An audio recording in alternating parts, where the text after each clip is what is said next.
Hello, everyone. It's me again, coming from the LR.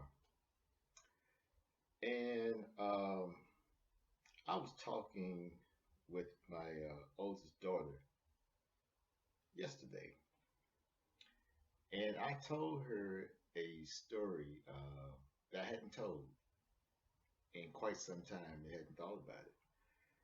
And well, there's not very many people who even knows this story. Um, and I'm not certain why, but no, I just never really talked about it. But what I told her um, when I was a kid, and again during the time, I'm probably, I don't know, 13, 14. I'm in junior high. And me and my really good friend, Ronald Venters, we're riding our bikes. Uh, Ronald, I've been told, is no longer with us anymore. But anyway, he and I, we were riding our bikes. And as a kid, you ride your bike everywhere. You go a lot of places, and sure enough, I'm sure we went a lot further to places we shouldn't have gone that far to, that my parents probably wouldn't have approved if they had known. And this particular incident, is really probably one of those times. Not probably, it is, but it's an experience evidently I need to experience. Um, so anyway, we were riding the bikes and we rode all the way over towards the Reynoldston area, which is by the junior high school. Went to Atwell, and which is a pretty good distance from where we stayed because we were bused to that particular junior high. But we rode our bikes all the way over there in 8 or so. So it was pretty late. It was time for us to get back. And we, on the way back, we got to a road that's pretty steep incline, and we've been riding all day. So we decided to walk our bikes up the road. And this particular side of the road, because where we live, there's like the freeway, major freeway that divide us from like the other side of the freeway, but you have to go on the other side of the freeway in order to get to where we went by Atwell. But in coming back, it's closer to our neighborhood where there's a string of small wood frame homes. And basically, majority of the people who stay there, they were white. And like I say, on the other side where we live, by this time, it used to be all white. My family and the Jacksons were like some of the first families to move in the area, and it was predominantly white then. But by this time, it was predominantly black. And we're talking about they were brick homes, and like I said, on the other side, it were small wood frame homes. And I make that distinction because I believe it played a part in what's to happen. Uh, However, we're riding, no, we're walking our bikes up the road, and we're just talking among ourselves. We're talking. We had a good time. We're laughing about the events of the day. And as we're doing that, well, there's about four white guys who I would say they weren't necessarily kids, but they were young. And when I say young, 19, 20 something year old, guys. And so we're walking and laughing. Then, you know, one starts mocking us, hey, like laughing. So we heard them, but we basically, uh, pretty much ignored it and then kept walking and talking among ourselves. And so then they started saying something to us. And at a certain point, um, we realized, because at first we was like, are they talking to us? You know, so one of them shout, you know, where are you all going? And we reply, I mean, none of your business. And then he's like, I'm gonna make it my business. And he runs out towards us. Well, we jump on our bikes and then we start pedaling, and get past him. He can't catch us, and so we're up the road. So we get up the road, and once we get up the road, we realize he's standing in the middle of the street. He can't, then we just started laughing and went on up the hill. So when we got to the top of the hill, there was a convenience store right there on the corner. There's a couple of gas stations there now, but at the time it was only a convenience store and another structure, which I don't remember. So anyway, we stopped there, kind of catch our breath, and I don't know, it couldn't have been, it had to be less than a minute. Then a pickup truck pulls up, and it's the guys. One has a bat, one has a gun, and another one has a rifle or something. And so we immediately we run, we take off with our bikes, and we're heading not towards crossing the freeway because that was all in the open. So we go back over here and behind the other structure. We grab our bikes. As we're running, we toss our bikes behind this building.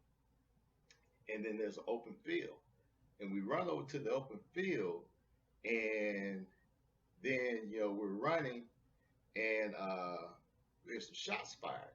So we duck down in the field and start crawling. And then, we stop. So, we're there in the field, Ronald don't know what to do. I don't know what to do. And you hear them shouting, they're trying to get stirred up, and, they're using, derogatory words and things. And basically, we're there frightened. So then we hear a couple more shots, and we don't know whether or not they're actually shooting into the field or they're shooting into the air, whatever to stir us up or whatever. But all we know is that we're there, we're trying to be still, praying to God that they don't find us. And I don't know how long we were out there in the field. I can't tell you. I can't tell you whether it was an hour, hours, or whatever, but we just stayed.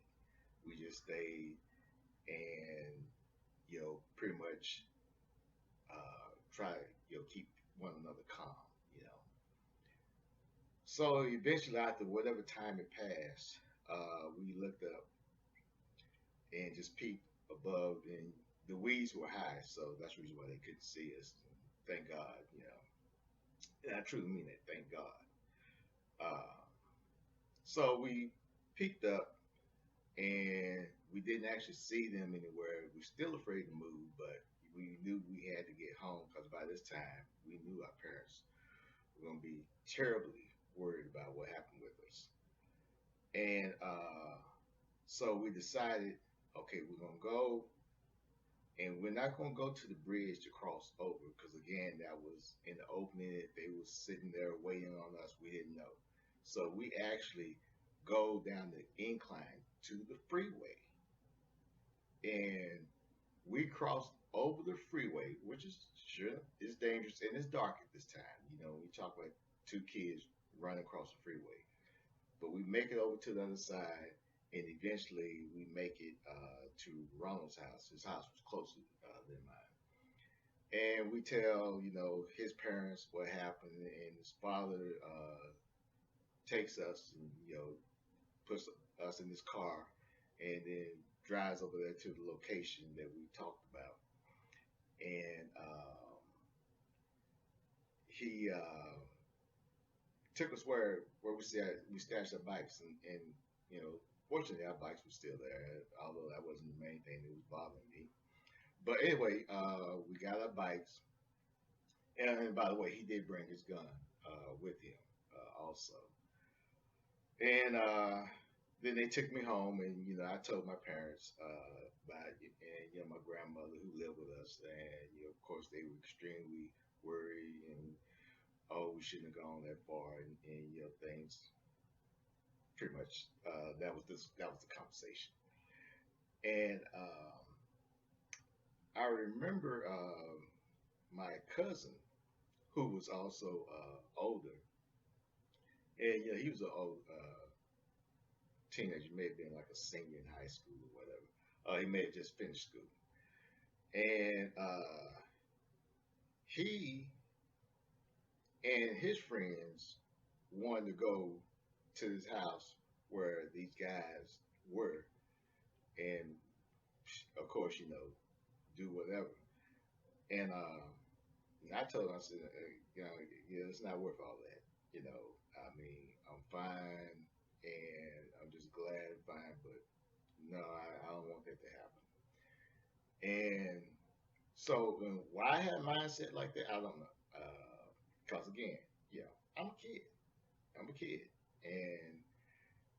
and at that stage, was just lucky to be here. Um, so anyway, nothing ever transpired after that, and like I said, only a few people even know this story. Now you guys know, and I didn't really and truly talk about it because I didn't have any intent for revenge or anything like that. The Lord had blessed me not to have any type of malice in my heart, and again, I don't know why, but that's just how I am. And granted, there's things I've been taught. My grandma taught me a lot of things in terms of how I should be as a person, and my parents, and that I give them a lot of credit uh, for it. But the thing of it is, it's like the only reason I could figure out that they did not, care for whatever hatred that they were carrying, was due to the fact that we were black and we lived in homes that, like I said, were vacated, but they were nice, brick homes, and they lived in wood frame homes, and the fact of a jealousy, and it's that type of ignorance that was out there. However, like I said again, I didn't have any hatred in my heart, and I didn't take that to carry on to other white people that I had met because I judge each and every person on their own merit and not on any other makeup, um, which is how it should be, which is how the world should be.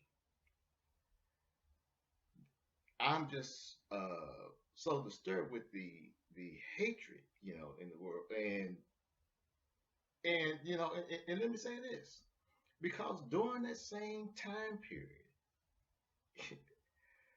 I could not go to the other side of a particular road that divide my neighborhood from the other neighborhood because I went to Atwell, they went to Halsey. And so therefore, like I said, we rode our bikes everywhere, ride our bikes over there, got stopped, I had been jumped on over there. And these are people who look like me. So, I can't go on one side of a freeway. I can't go on the other side of a road, which was crazy, which was absolutely crazy. Ironic thing about it is that the kids from Atwell and the kids from Hulsey, we all ended up going to Carter together. And I remember when we first started, first day we started going, we're coming in new, And so we're saying, okay, we're at will to hope there's nothing that happens, nothing goes on, everything. And, we have these expectations that something might happen. I remember being in the homeroom. I was the only kid from Atwell, and I was in the homeroom with most of the Hosey kids. But it was a older kid that we knew who'd been there, and he may have been a senior. So he said, hey, that stuff don't go down here. He said, we all here together. And that was beautiful because I made so many friends during the time period at Carter, and it didn't matter. It didn't matter. That little separation of stuff that we had in, you know, junior high and elementary, it didn't matter. And the guys who chased us and shot at us, and yes, they may have been trying to kill us. Maybe I can't say. I'm just glad it didn't happen. But I do feel that everyone can get to a point because you never know who your friend may be, the person who may actually save you or render help to you and things of that nature. Hatred is an emotion that the price is too high. And I say that because hatred leads to nothing but destruction. And that's what it is. It's a tool of destruction. And the longer that you hate, the more that you pay because it is eating you. No one is worth that. I've never found anyone worthy of me hating because hatred does not get you a ride to the heavenly gates. Hatred has only one means, and as I said, that's to destroy. And I'm so saddened by the world because what I described in terms of me and Ronald Venters and where we couldn't go, due to certain things, territory or a dislike or whatever the situation may be, is what we live in. We can't go over to certain regions of the world because of the danger of like the Taliban. We're talking about ISIS and things that because of their hatred. It's a situation where we live in a bubble, and I take it global, but let's take it more so to just here in America. Um, you can't live in a bubble.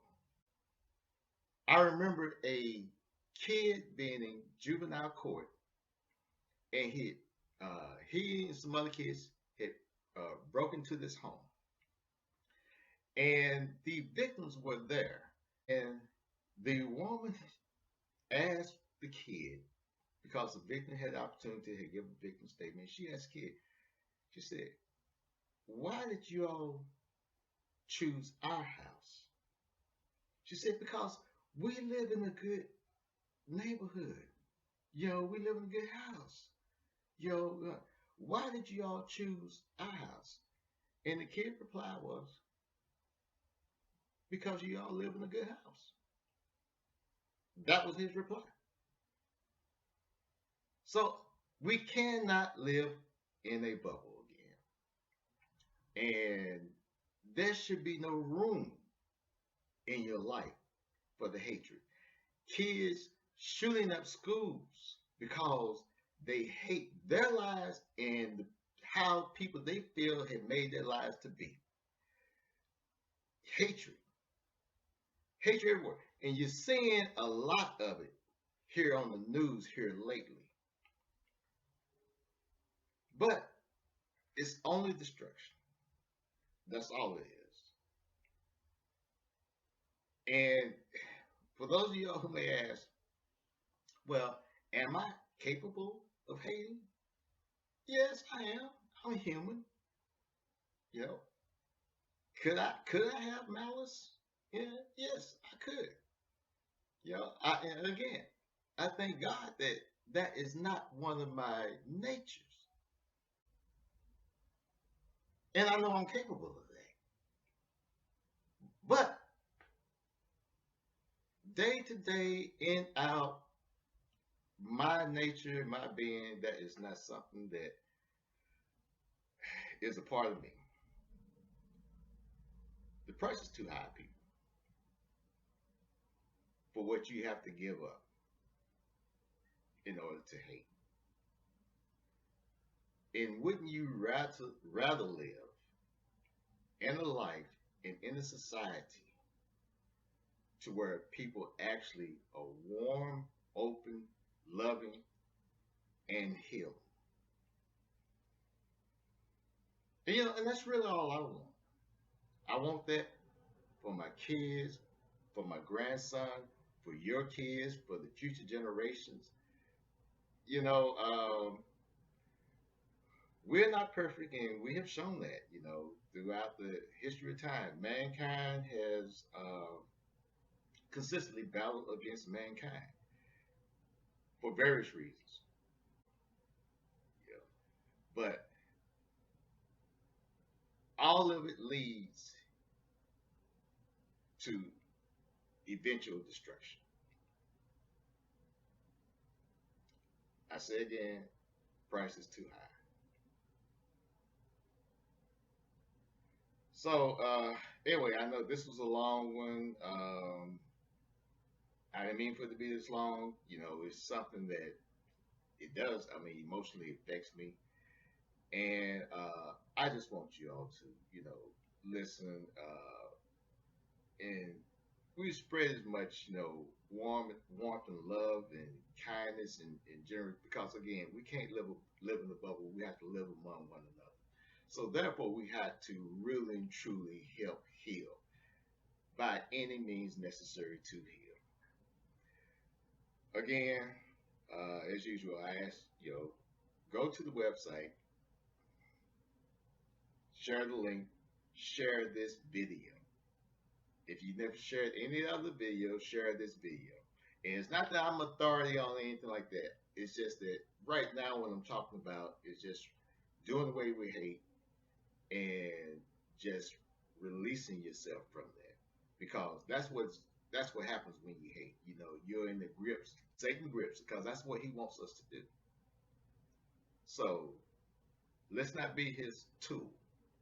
Let's not continue to go out and because there is really no good reason to actually hate. But thank you all for listening, and until next time, Greenwood.